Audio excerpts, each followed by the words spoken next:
Welcome back. A new attack ad throwing political punches, literally. West has sucked it to seniors, voting to end Medicare as we know it. He's whacked women with his votes for huge cuts in women's health care funding. Did you see where he just punched in that ad an elderly white woman? What if this ad were the other way around? Congressman Colonel Allen West, who's depicted in that ad, is here to react. Good morning to you, Congressman.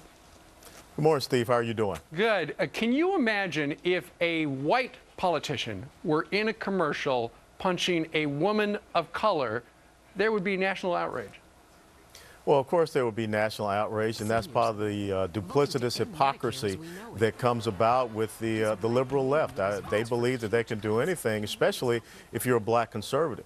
Now, think about this. Think if the Republican Party or if some conservative PAC ran a picture of a black Democrat politician or congressman punching white women and white seniors. I'm sure that MSNBC, NBC, and the Huffington Post and everyone would be going apoplectic right now. Sure. But once again, there are different rules, and we see that coming out of the ad that was run against Governor Romney as well. There's lying, there's cheating, there's everything that they can possibly do to continue to get this election to sway on their side. To mention also the fact that this whole thing about ending Medicare as we know it, perhaps our opponents should read the fiscal year 2012 actuary report that says Medicare goes bankrupt in 12 years. So without any viable solutions, which is what I voted for, it's going to end anyhow. Okay, so you're saying the double standard on, there should be national outrage over this kind of thing. The double standard is because you're a conservative. Yeah, absolutely right. I think that, you know, on the left, they believe that when you look at black conservatives especially, they feel that they have an open game.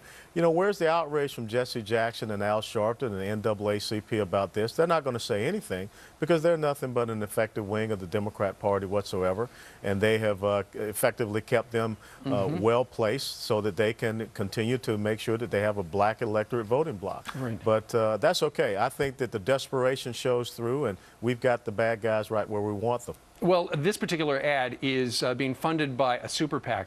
And the interesting thing about this is the Super-PAC is being funded in part by your general election opponent's father. Now, that looks like coordination within a family, doesn't it? Which is against the law. It is against the law, and I would presume so. I would find it hard to believe that the son does not know that the dad is running this Super PAC and what the dad is doing. And so, again, if this was something happening on the Republican side or the conservative side, you would see the liberal media just going just crazy. But there are different rules that apply to them. There's different rules as far as integrity and character.